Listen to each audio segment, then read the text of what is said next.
Hello. Welcome back to another edition of That Mill podcast, edition number 4 of the 22-23 season. Joining myself, Omer. I'm going to be a bit different this week. I'm going to say hello to Joe. Hello, mate. You all right?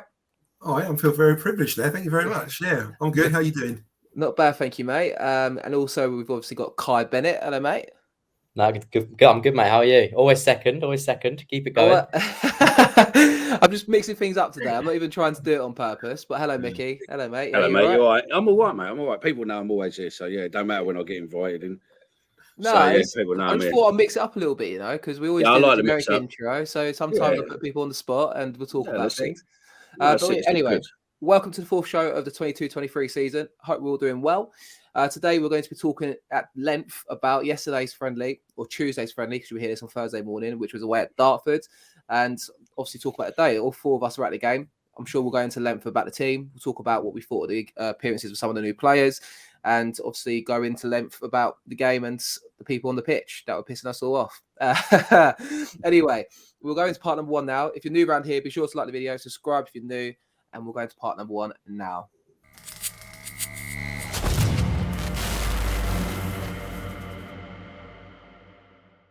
All right, Micky, I'll come to you first, mate.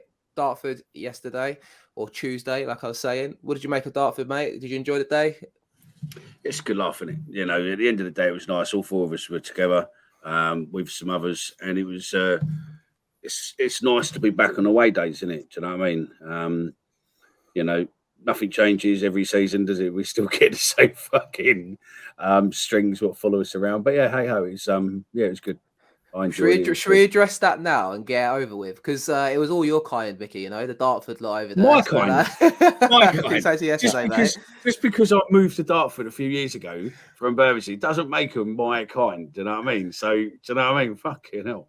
I mean, if anyone's listening to this and you happen to have ran on the pitch yesterday, what are you doing with yourself? I mean, it's pre-season friendly. And if you're throwing things at the goalkeeper as well, I mean, like I said, it's not a big bugbear of mine, but I just thought, what's going on? I mean, it was interesting, wasn't it, Joe? I mean, we won't talk too long about this because we don't really care, but pre-season friendly, and it's like we've not been away, I suppose, when it comes to Millwall sometimes. That's what happens when you go, a couple of months without playing football, don't you? You suddenly get the withdrawal symptoms. I mean, the kids it was mainly kids, let's be honest, running on the pitch and being silly. The funny thing is there's one bloke running on the pitch. Mm-hmm. I turned around to Micky and I said, look at that idiot there running on the pitch, because it's probably someone's dad. He's running after his kid. Oh yeah, probably, fair point. The next minute, he comes running back on his own, no kid in hand, slides on his knees, completely messes up, fucks up. And gets on the advertising boards, just about. But embarrassing, isn't it, really? It is a little bit embarrassing. But yeah, I mean, like I said, we won't talk too much about that, and we'll leave it there anyway. But I just thought it was interesting. I mean, Kai, I said to Joe yesterday, it was 66 days since we had Bournemouth away. Did you miss it? You happy to be back at Millwall games? Yeah, absolutely. It was just the thing. I guess it's the day that goes with it as well. Seeing people you haven't seen for a while, getting back, speaking to Gary again was nice. But yeah, it's just nice to be back, really, isn't it? What was the press box like out of 10 compared to the Championship? I mean, a press box at a Conference Southside, new stadium, sort of. Obviously, it's about 15, 16 years old. What's the Dartford Princess Park directors press box like? Incredibly scary, because you're about 5 yards away from the touchline. So if the ball's coming down that side, you better watch out, because if it comes up straight at you, you've got not much time to react. So every time it came down our side, I was very close to watching my map book. I know Gracie was too. So yeah, it was a bit intimidating like that. Like you're almost like, oh, watch out. I was tapping Gracie next to me, just saying, watch out, there's ball coming near us. So now apparently one happened on Saturday at Dartford where the ball flew straight into the press box and hit, just missed his bloke's head. So you got to watch out. You don't get that, Mill. You're too far up. So you're too busy typing away, and then maybe a ball comes your way or something. Is that what you're trying to say? There are other makes of laptops and whatnot, unless Apple wants to give us a couple of MacBooks, we'll take them. But yeah, there are other makes. I mean, 30,000 seat stadium in Championship, Kai, or 4,000 standing capacity at Dartford. What's better? But you know what? I quite liked it last night though, because we were right next to the pitch and we could hear every word that Gary said. And it was nice. It was nice to hear what came, what instructions he was giving. You sort of got a little bit more of a, I guess not personalised, but it was more in depth of what he said. I mean, you hear him in the presses after, but when you're right next to him, you can really hear his instructions that and sort of what sort of manager he is. And last night I thought Gary, was barking every single instruction he was saying was exactly what I think every Millwall fan was thinking in the ground. So, it was nice to hear what he was saying as well, which was, I guess. What was he saying? Not that much to be not loads, but like get forwards, backwards. Very much get forward, get back. Close it down. He was very keen to tell them to, I guess the main message across. Shoot. Yeah, that one was a good one. But I guess the main one is that every time the players pushed up, and I guess the Dartford players had it, he was very keen to tell them, don't let them out and press higher. And that's why Bennick, every time he said it, you could see Bennick and Bradshaw almost press as a pair, which was quite interesting to see. Yeah, I thought it was a good workout for us yesterday. I think we had a split squad. We'll talk a bit more about that in a second. Obviously, there was like a first team and a second team, or maybe kind of split team. One at the training ground and a 5-0 win over Bromley. Obviously, we ran out 2-0 winners. Goals courtesy of Bennick in the first half and Tyler Bew in the second. Team lineup was Bart Bielkowski in goal, a back three of Creswell, Cooper and Murray Wallace. Right wing back was Danny McNamara. Left wing back was Bez or Topalloj or Topalloj, Bezart Topalloj, whatever you want to say. Kai was telling me it's off now, aren't you? Yeah. Kai was saying it was Topalloj, but also they called him Bez. So I think we'll just call him Bez. Millwall fans are going to meet in the middle here. Or BT. There you go. That would be a good one. Unless you're me and it's Topalloj. And then midfield, that's the easiest option. Yeah, midfield two of Honeyman and Mitchell, and obviously Tyler Bew was in the 10 position, and then we had Afobe and Bradshaw up front. That wasn't bad, Joe, considering I've done that off the top of my head, right? That was good. That's brilliant. Well done. Yeah. What did you make of the team anyway, mate? I mean, obviously the lineup was interesting. Obviously half the players, like we said, weren't involved because they played earlier in the day at the training ground. But what did you make, and anyone stand out for you on the day, so to speak? It's interesting just to look at the players. I mean, my first thought was, where's Honeyman going to play? You know, where's Bury going to play? And it kind of almost paints a little bit of a picture as to what might be at the start of the season. So to see Honeyman in that midfield too, alongside Mitchell, was quite pleasing because that's the position he wants to play in. And to be fair, he didn't really disappoint. I mean, for his first sort of game for us to see him in front of live fans, I think he gave us everything we wanted to see. You know, he was hungry. He was up for it. He was pressing players. He wanted the ball. He'd never stopped moving. I mean, Jesus, if I was playing against him, a Dartford player, I think I'd be knackered after 20 minutes because he just didn't stop. You know, it's just, he had so much energy about it. It was very, very pleasing to see. And also, Bury was one that I was very, very kind of keen looking at him, thinking, well, you were given the number 10 role, Jed's old role, and I can see that Rowett's given an opportunity to sort of say, here you go, here's number 10 role. This gives you opportunity to roam, do what you want to do, make things happen. And I must say, I think I told you, didn't I? The first half I was quite disappointed with him. He seemed to sort of lack a bit of confidence. But second half, he got into the game. Of course, a great goal. And he sort of made a better contribution, I guess. I think he's one of those players that will blow hot and cold, but if he has moments in the game like that to be decisive, I suppose, Joe, then you'll take it, right? I mean, obviously, it's only against Dartford, Conference South, semi-pro team, but he took his goal with a plum, didn't he? And it was a great finish, and I think everyone was kind of, fair play to him when he tucked it away. Yeah, I mean, it was an excellent finish. I mean, I wasn't giving him stick. I'm not sort of someone to give players stick live. I might talk to you guys secretly. I won't shout abuse at players or anything, but I was thinking to myself, you know what? You've wasted an opportunity here. Like, you've had the ball so many times. You run at players. You made the wrong decisions. You've lost the ball when you should have played, a Phobian soon, let's say. But fair play to him. The ball come out to him from Topalloj. BT. BT.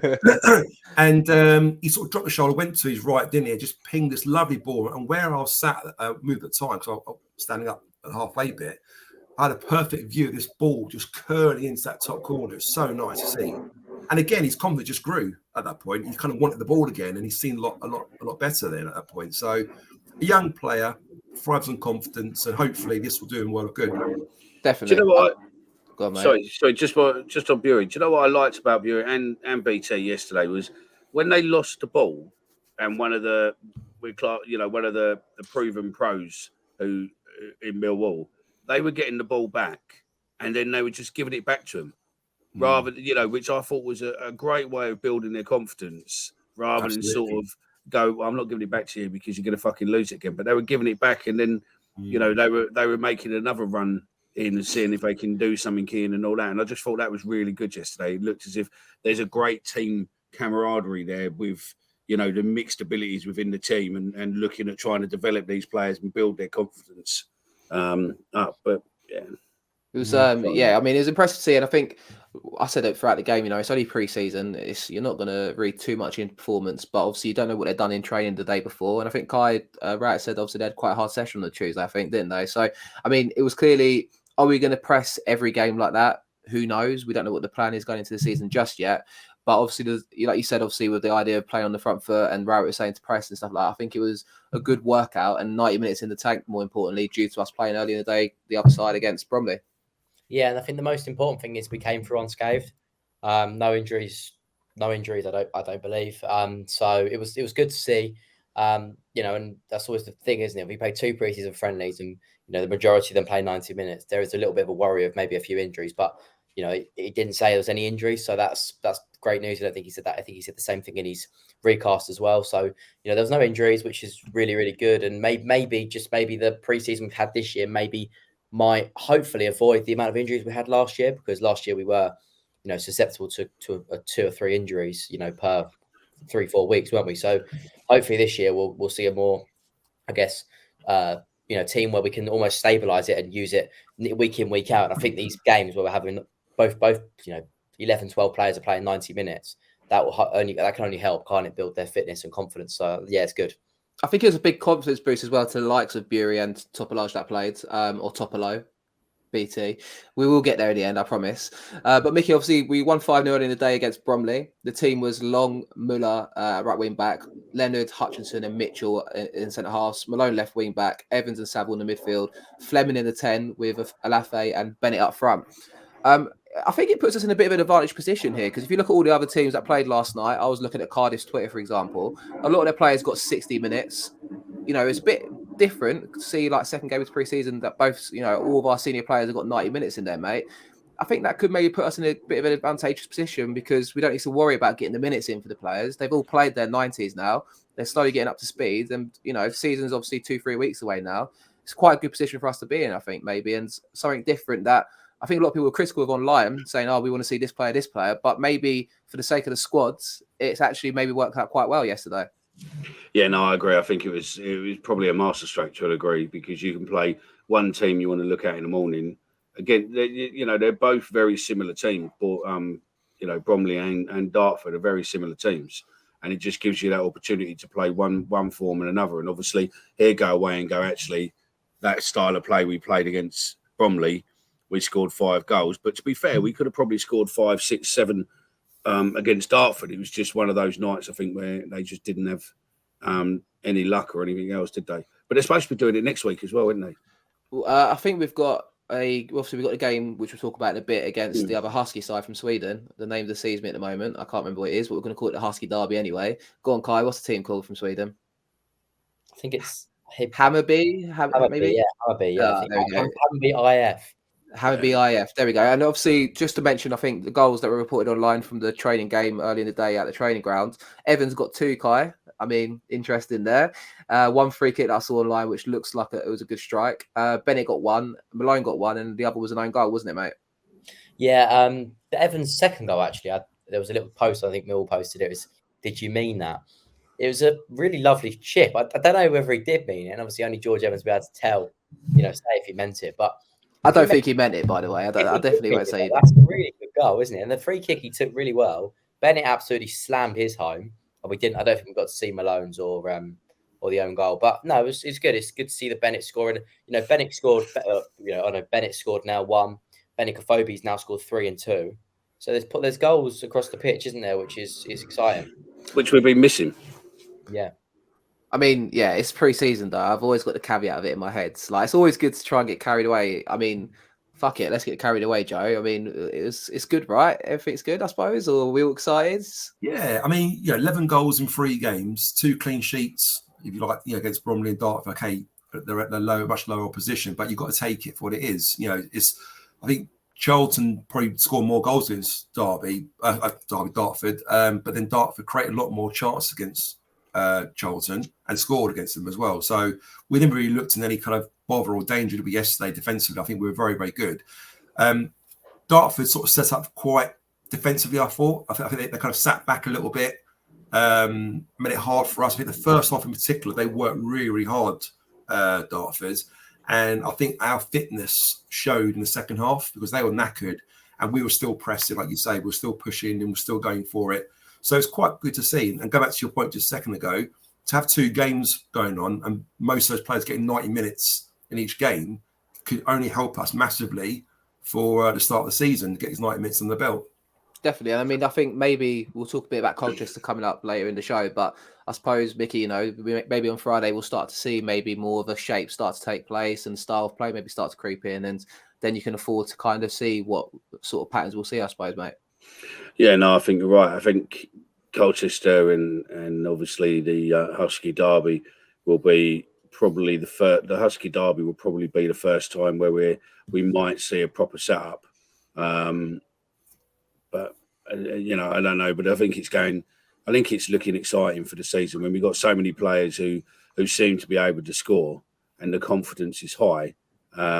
It can only be a good thing. But there was something online earlier. I saw a couple of people talking about that potentially there's a behind closed doors game on Tuesday against Stevenage. But I don't know how true or not that is. But maybe, you know, at the end of the day, if he gets the 90 minutes in of everyone, then going into the season, I think, like you said, we're going to be a lot fitter than what we were last season.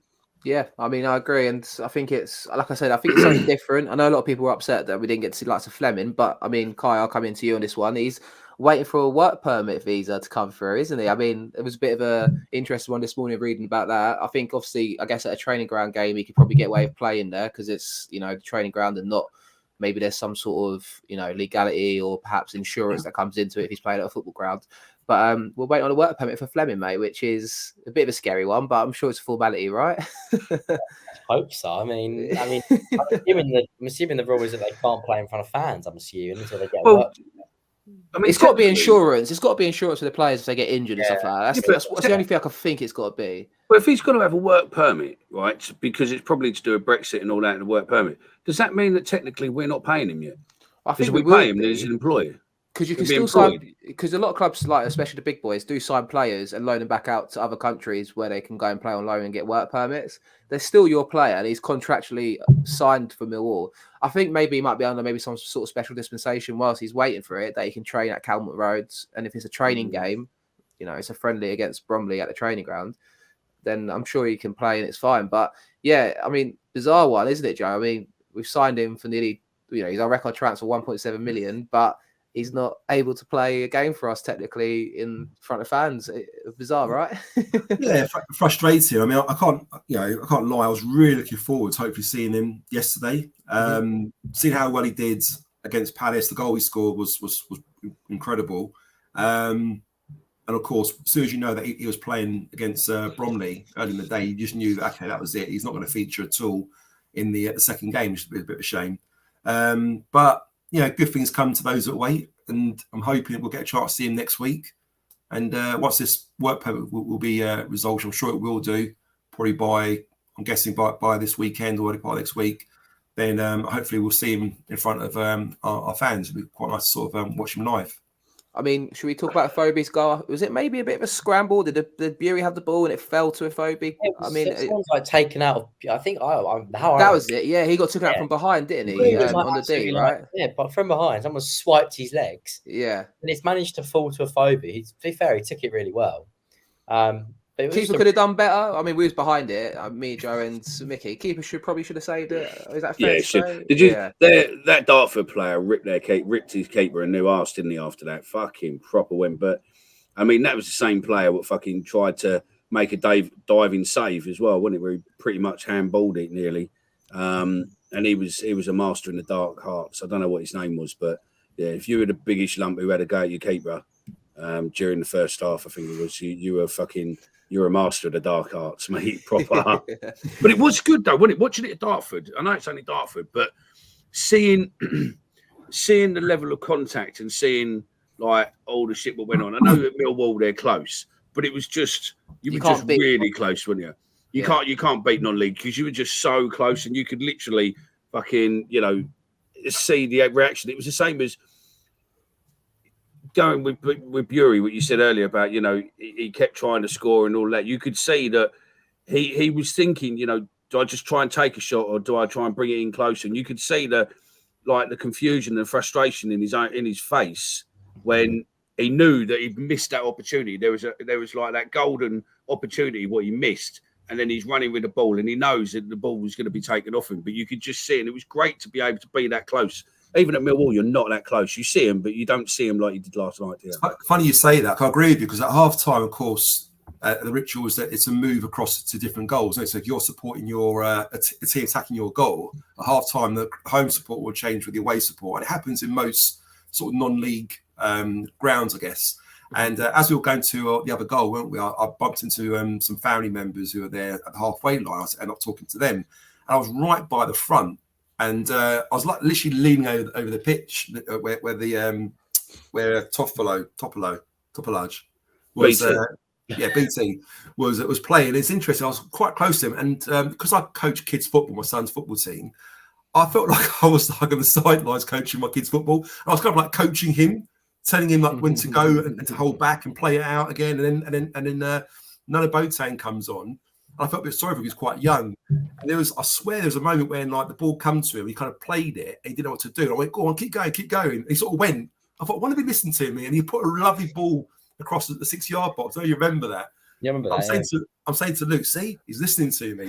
But what I'm making is you're that close. You can literally talk to them. You're so close to them, isn't you? It's a different way. You do get that with non-league as well, and I think that's the beauty of it in a weird way as well. You do like that kind of experience where you're so close to it, and you can interact with the players, I suppose, as the game's going on at times. Kai, I mean, who was your man of the match, Kai, for last night's game? I think I'm going to go and say now probably Best Arch Topalloj was my man of the match. I think just more because he's stood out a bit more for me. I think maybe all four of us might say the same thing because it's the first time I've seen him play. I think he's a left centre half by trade, Kai. I don't think he's kind of a versatile option there, but I don't think he's a left wing back per se. He gets forward, but I don't think he's an up and down left wing back, is he really? But who's your man of the match anyway, mate? It has to be Topalloj. To be fair, I thought it was between Topalloj and Cresswell. I thought Cresswell was really impressive as well, but Topalloj for me because I just feel like the confidence that guy's shown. I know he played well on. I thought he played well on Saturday as well against Palace. But I know it's slightly different playing against Dartford, but still against Palace, I thought he was really good. And then he come in against Dartford, played 80 minutes, something like that, and he's impressed once again. So it's really exciting if he can sort of keep working on that left wing back position. Potentially, we don't need a replacement for any cover from Malone. So that'll be interesting to see whether he if he continues to do that, whether he can be the cover for Malone. Yeah, it'll be good. Go on, Micky. No, I was just going to say it'd be good if for once this year we've got replacement on most positions. Because our biggest problem last year was, as soon as someone got injured, we didn't really have a replacement. We were having to put someone else in there as such who necessarily wasn't their main position. But this year, it looks as if we've got, especially with bringing in these young kids, we've got people to potentially play in positions, and they can do it. I mean, he done well last night. Fucking the lad did good, really good. What am I going to say? It was only against Dartford. You don't really listen. You fucking play. I say he's that position. I say he's my man of the match too, and I say he played well. But you've always got to take it with pre-season, just pinch of salt because you never know. But I agree, and I was impressed with him, and I hope he gets another look in on Friday night, and I think he probably will get some game time because I imagine he won't put them all in 90 minutes again on Friday, so maybe there'll be some sort of rotation there, and I'm sure you get another look in. So it's exciting and good to see. Kai mentioned Cresswell, Joe. Anything you want to say on him? First time you saw him, pal? Yeah, really impressed with him. I guess in some ways it was difficult because I really had high expectations of him. So if you didn't know him or didn't see much of him before, you'd be quite impressed with what he did. So I really knew how good he was and how well he would play. So although he played well, he probably didn't catch my eye as much as I thought he would. But Topalloj, I think I said it quite well there. Topalloj, for me, like you, Omer, I agree, and everyone else there, that he was really, really impressive. And Micky's going to hate this bit now because I can't name one person. But a special shout out for Honeyman. I thought 100%. I thought he was brilliant. I mean, again, when I was at the side bit, right by the front, by the pitch side, there was a moment where he was chasing 3 players down, and I swear, I think he ran past Bury, ran past Afobe, ran past Mitchell, and to close his players down. All he kept shouting was Honeyman, Honeyman, Honeyman, Honeyman's like that. I thought this guy's a nutter, you know. But he was incredible, and again, not just the work ethic and how hard he tried, but just the quality in his passing, his positioning sense, the runs he was making. I mean, if we had a better pass of the ball, let's say Saville's playing in a deeper midfield role maybe, and could see the runs he was making and play those balls over top to him, he was making some really good runs that none of the players can really sort of see him in, you know. So he was also on the set pieces as well. He took all the corners and free kicks. I don't know if anyone noticed that as well. So like, and we need to score from a couple of them. So yeah, I mean, it's interesting to see. I mean, Micky, you spoke to Hull fans about obviously Buteman. I keep wanting to say Harry Buteman for some reason, but it's George Honeyman. Did he match the description of what you was told from the Hull fans, or? Oh yeah, definitely. I mean, I've been speaking to the Hull fans quite a bit. Obviously, we've been on that championship group with the Hull fan, and I've had loads of conversations with the fella, and he told me that, you know, you were lucky to get a player like him because he plays everything on that pitch. You know, every game he plays is the same. He leaves everything on the pitch. He goes in, he tracks back, he can set things up, he can score. He's got everything, and you listen to these people when they tell you this, and you go, really? But then when you see him, and you just think, the fucker just don't stop. He's like a little Duracell bunny. He was there, he was here, he was there, he was here. He was like lining stuff up, flicking people on. You know, he's just done everything. And you know, get to the full season, I think we've got a fucking player there, mate. 100%. And also, I mean, we haven't seen Saville much live, have we? Because he's playing a couple of behind the closed doors sort of games. But already, I was a little bit dubious about Honeyman playing centre mid, Micky, because I think myself, you know, is he too small to play in that position? But I tell you what, like Dartford were quite physical, weren't they? And he didn't shirt a tackle. He was in all the 50-50s. He was winning most of the tackles. He was putting his foot in, you know, and he looked really, really solid. Yeah, for a smallish guy, he was competing and he was strong. You know, I was, again, you know, hats off to him. Very, very impressed. And if he can carry on the rest of the season from what I saw of him yesterday, we've got a very, very good player in midfield there that will make a big difference for us. Fingers crossed, eh? I mean, Micky, you're going to complete the sweep for us. We all said Topalloj man of the match. You're going to say it as well, or? Yeah, definitely. I mean, I think BT definitely man of the match purely because of his age and everything else. I think, you know, and what he is, and you know, a real good game for him to be involved in. But it was definitely a close second for Honeyman. Honeyman was fucking on fire, and I'm looking forward to seeing him. And I think he will become a fan's favourite, like the whole fans have said. He will become a fan's favourite, especially when we start playing proper teams in the championship, and he goes through someone. I think that's going to be the crowd lifter.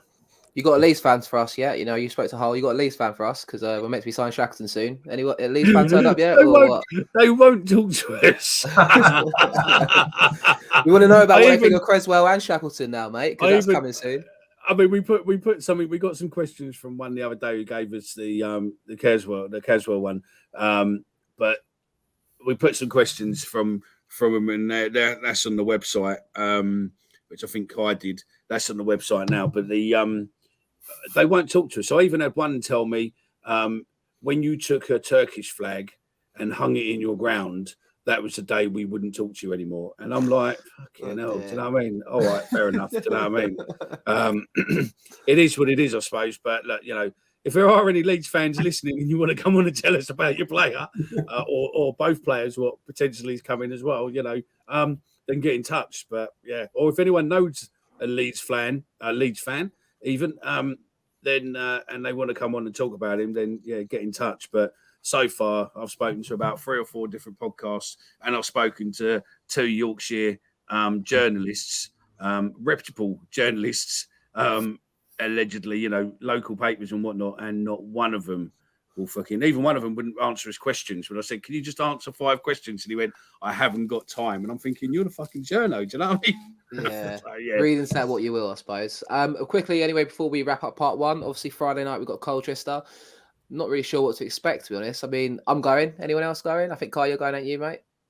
Yeah, Joe, you decided yet? You was umming and ahhing yesterday. Are you out? I was umming and ahhing yesterday, I know, and my oldest boy is giving me a bit of pressure at the moment. Is the missus put her foot down yet, or what's happening? I don't know what it is actually. I don't know why it just put me off a little bit. I've got to do something Saturday morning. I think, do I want to go up there? Do I want to hassle driving back? But you know what? I probably will go.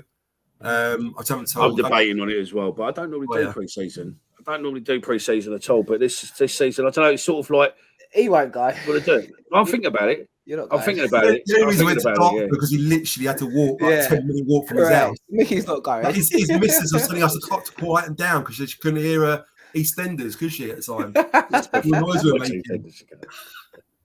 No, I think about it. Really. Wednesday's a pisser. I'm fucking supposed to be away overnight with work, but yeah, that's going to be an interesting one. So yeah, I don't really want to miss the Husky derby. So yeah.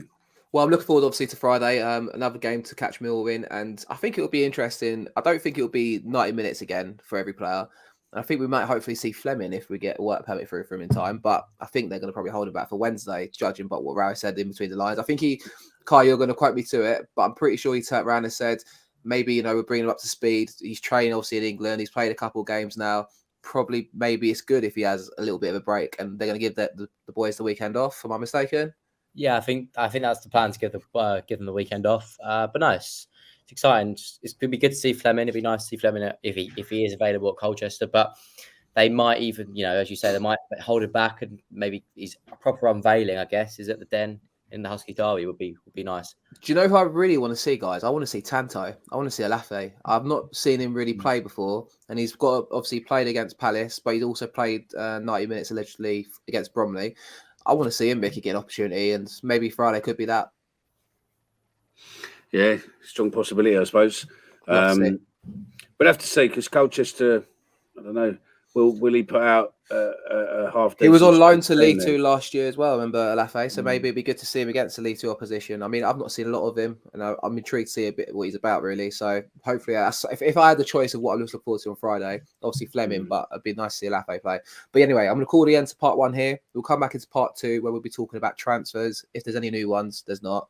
And then obviously we'll talk about the debate of, well, Micky spoke to HP and Hines again, and he's going to give us a bit of an update. So no, I haven't spoken to HP. We're going to go into I am in the same club as Phil Clark, though, because both of us fucking bullshitted it, and then it suddenly come out that actually Richard Cowley come out and said actually there is a bit of truth in it, and we were both like fucking egg on our face. It just so happened that we recorded the last show the night before fucking Richard come out with something on it. So yeah, me and Phil in the same club, so I don't care. Fuck you.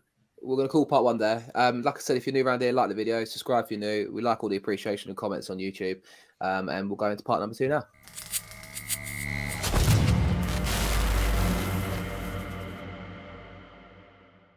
All right, second part of the show. Let's talk transfers. There's not been any in the last week, chaps. Micky, you're obviously taking the piss out of me for going all right there and doing fucking quite loud. Deafen me. Yeah, when you got bins on, it's all right for them two. They've not got bins on. When you got bins on, fucking, you need to deafen me. I'm bringing the energy and the vibe into the show, mate. But if you're listening to this with earphones on, fucking tell him how much of a fucking he's just deafened you. Jamie Shackleton is meant to be signing in the next couple of days, mate, from Leeds United. I joked obviously about getting a Leeds fan, but Shackleton's a midfielder / right wing back. Hopefully it's going to come through in time maybe for Friday. Maybe we see him then. Who knows? I don't know what his minutes have been in pre-season for Leeds. Be interesting signing, mate, and another one through the door. Fingers crossed. Yeah, no, definitely. It was to Micky because I was talking. I thought it was. Yeah, I thought it was. He just sat there. And I was like, Micky, come on. No, I think it's. He was speaking to a Leeds fan who does sort of talk off the record to me. He reckons that with those two players, we've got a proper class signing.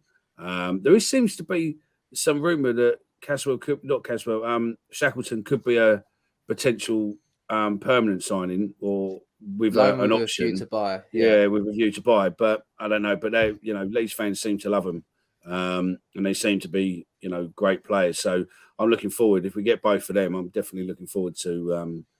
If he's as good as his colleague, his counter player, then I think we've got an interesting season ahead, mate. Another one, Joe, that was quite fancied by Bielsa, obviously a young English player that came through at Leeds' academy, if I'm not mistaken. He's played 14 games last season in the Premier League, and he played 13 the year before that in the Premier League. good pedigree, and obviously was fancied, like I said, by Bielsa, a bit like Creswell was. It could be an interesting addition, that. And if it's rumoured to be loaned with a view to buy, and that's why it was held up, I mean, we're really going for it this year, ain't we? We're showing a bit of ambition, like we kind of all think is happening. Yeah, and also it's getting the right kind of balance in, isn't it? We're kind of getting some seasoned players that kind of know the Championship very well. We're looking at some young players. I think the balance, in youth and experience has been fantastic so far in the transfer window. I don't know much about Shackleton. I've seen a lot of him play. I've seen him a couple of times play last season, I think, on Sky TV a couple of times. But for what I can see of him, he's a bit of like a McNamara sort of player. He's busy. He's not huge as a physical presence, but he works hard. He's quite mobile. He likes to tackle. He's busy. Very versatile. He could play as a right wing back. Could play as a centre mid. He could play in a sort of more either midfield or attacking midfield position. But what it'll give us certainly is, again, more sort of depth in the squad. Will he give competition to McNamara for that right wing back spot? I don't think so. But then, do we want competition there? I mean, I think McNamara's rightly earned that place now, isn't he, after last season? And having Shackleton there, to come off the bench or fill in if there's any tired legs for future games is a good option to have. But whether that be a loan to Perm, who knows? Could well be. He might have fallen out of favour with the new manager, or Ted Lasso at Leeds. So we could have an opportunity to buy him, but it'd be interesting to see how he performs if we do get him. And then obviously if we've got the option to buy him at the end, then I'm sure we'll go for it if he's any good. Good profile, like you said there, and I agree with you. An interesting, I think, addition if we get. I mean, we're going to be getting him by the sounds of it. It's been done for a week, the loan deal anyway. And he's also quite a short player, but he's quite busy. Like, you use good description what you said there, a bit like McNamara. I suppose we need to keep him honest though, McNamara, Jono. I mean, if he does tailor off, you want someone that can come in and rival him for the shirt, I suppose, and keep him on his toes, no? Absolutely, but then he's not just got him as to think about. He's got Lenny as well, isn't he? Who's another person who could possibly play right wing back. Is there going to be more signings coming through? I mean, there's lots of rumours of other players coming in. There's one he's talked about quite often as a right wing back. He could also play left wing back.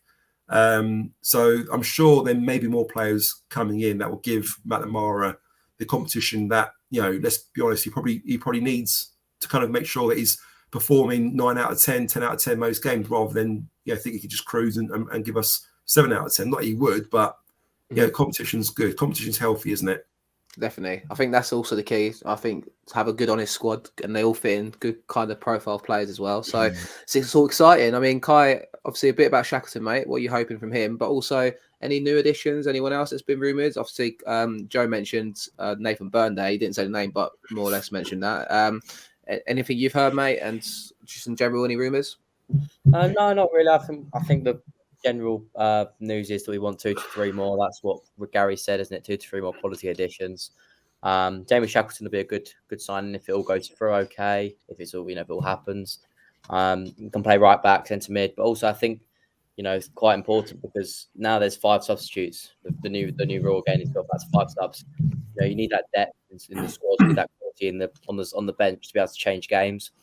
By signing these players, we're giving ourselves the best chance to be able to change games in our favour if we're down, if we're up, whichever way. But it gives us a chance now to sort of change the game effectively and, have that chance of maybe getting that goal back we need in the game by bringing on a quality player who can deliver. So, I think Shackleton's quite similar to Danny if he was to play at right wing back.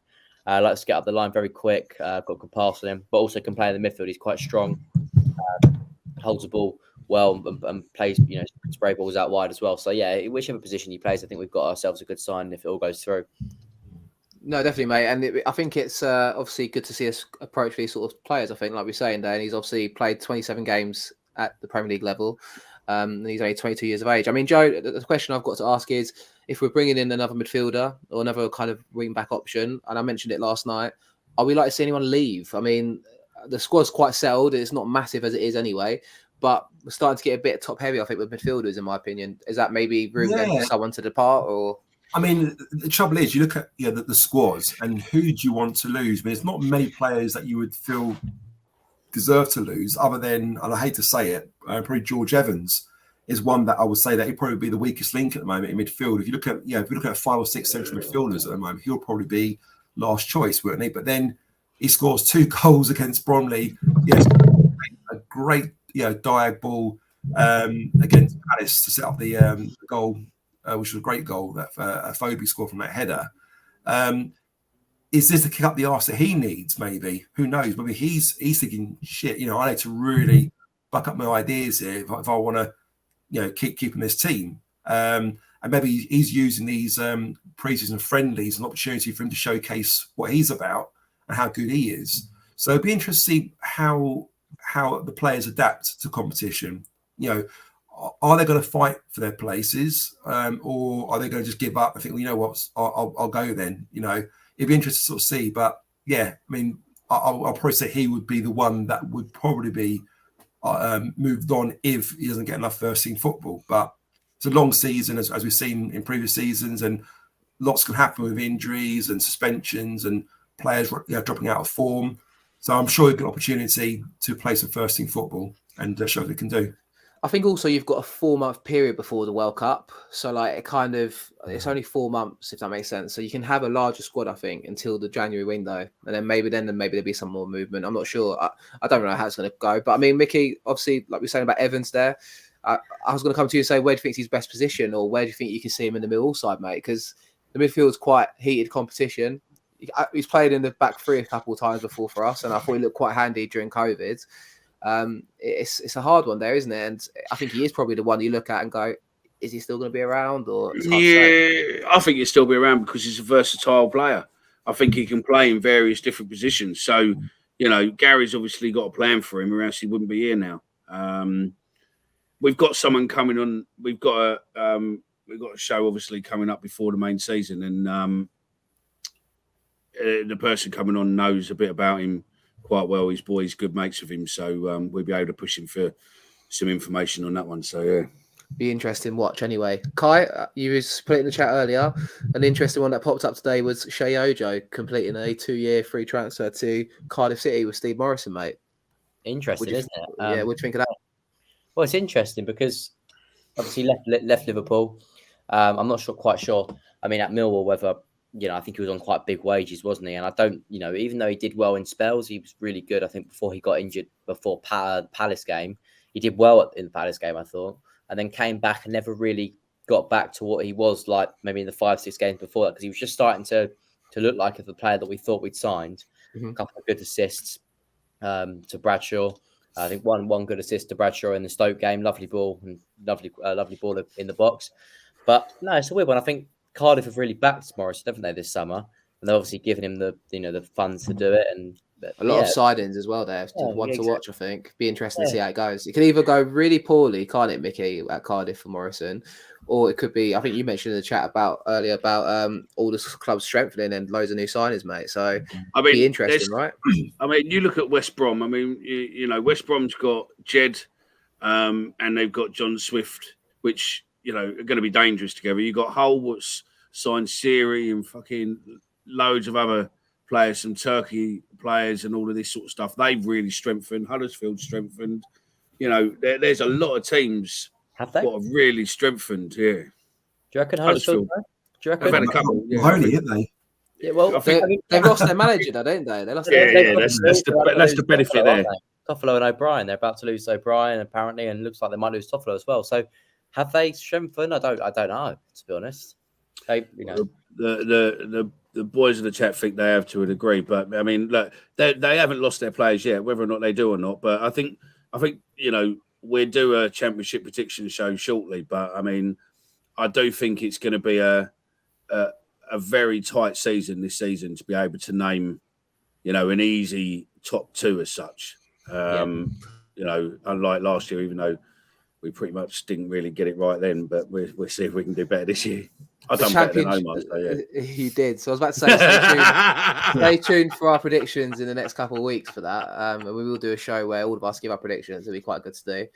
But it's a good advert for the championship, isn't it, Joe? Like, roll on the season, football's starting to come back. You get the real taste for it when you go to these pre-season games, don't you? You're like, right, come on, let's get into the games now.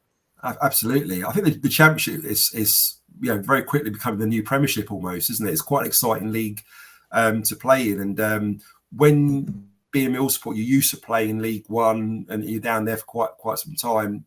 To have 5-6 seasons now in the Championship and noticing every season is getting better and better and better, and the quality is improving not just for our team but also other teams as well. And the standard of football is so good to watch. It's a fantastic division to be in. Obviously, we all want to get into the Prem. That's the dream. I don't know where we're going to finish this season. My truthful, honest answer. I was hoping we might be finishing in the sort of top 6 and making a real challenger season and improve on last season. But again, just going to Micky's point, amount of teams that are investing and buying new players at the moment, and they all want to get in the Premiership. You're probably looking at 15 teams there that all feel they've got a chance to get in the Premiership this season. Admittedly, the last 6-7 teams are thinking, well, can we avoid relegation this season? But the majority of them are all looking up rather than looking down. And it makes it exciting, makes it interesting. And I'm really looking forward to the season and see how we can compete against them. Go on, top 6 or not? I'm going to put you on the spot now. Now? Yeah, I'm not to everyone because you mentioned it, and I know you was on an hour yesterday. We'll be in the top 6. Yeah, is what you're asking me. Yes or no? I'm going to say yes. I love that. I won't ask Kai because Kai's going to say we're going to win the league, so I'll leave that one. But we're going to talk about our predictions in the next couple of weeks. We'll do a show similar like we did last season, and like Micky said, he won up on me last year. But I think we'll start to round up the show now anyway. Micky, you got anything you want to add on to the show, mate, before we go? No, a couple of things. Just no, he said no couple of things, by the way. Go on, pal. Ready? Okay. Right, my turn. No, just a couple of points, I suppose, really. Is just a couple of things. Just stop fucking taking the bait with Danny Mac. There's loads of Mickey Mouse accounts out there throwing things out. So just fucking slow down on them. Don't give them the likes and retweets what they desperately need. Because they don't. We've got some news coming over the next week or so about a new partnership what's going on at Millwall for mental health and playing football. More of that will be coming shortly, so watch our socials. There'll be some videos coming out regarding that.